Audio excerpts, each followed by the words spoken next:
Debuting in 2014, nearly 6 years after the third Smash Bros. Installment, Super Smash Bros. 3DS has received mixed reviews due to its floaty gameplay style and the introduction of custom moves, which spiced up each character's playstyles for better or for worse. But perhaps the fact that this was the first portable Smash Bros. Game before Ultimate was revolutionary. It was extremely convenient for people to play with friends outside when they don't have the time to sit down on the couch in front of the TV. It was also a decent way to meet new friends with similar interests, such as gaming, while waiting online at a convention or something. I also appreciate how 2014 was the era when amiibos were heavily manufactured and were a must-have item for numerous collectors everywhere and encouraged trading. However, despite releasing more than a decade later, does this game still hold up in the year 2026? Personally, I would say yes. I revisited the game recently and skimmed over the exclusive modes on the 3DS version that was not present in the Wii U version, such as Smash Run and Street Smash. Although the game may not look superior graphically, the fact that this is a handheld game and runs smoothly is actually incredible. First and foremost, let's talk about the exclusive mode Smash Run. This is easily the superior mode than Wii U's Smash Tour, which was a subpar board game which kinda dragged on. Smash Run has the player encounter numerous enemies from the subspace emissary and collect stat boosts to power your character up while traversing in this massive overworld. I absolutely love how similar it feels to Brawl's subspace gameplay. I believe the entire map layout changes every time you play, so you're getting a different experience each time you boot up the mode.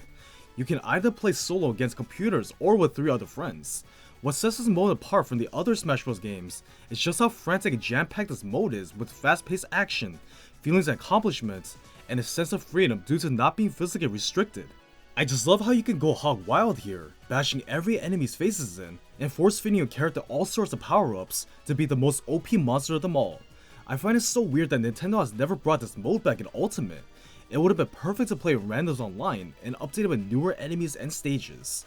After the timer runs out, you get to either fight the other players or fight an entire team of enemies while using the stats you acquired in this all-out brawl, which is a test of endurance and skill.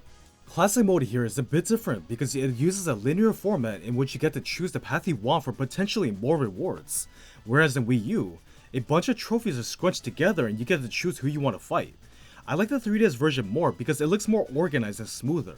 I also like how each fight is randomized, whereas Classic mode and Ultimate is always the same for each character due to having themed battles. Even though many people prefer to play older titles like Melee or Brawl or skip ahead to Ultimate, I have a soft spot for Smash 4 because of what it introduced to the series with its exclusive modes and portability. Honestly, I think it still holds up in terms of visuals and gameplay.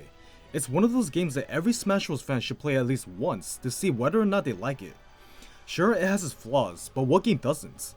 I just see it as a fun little time killer for 2014.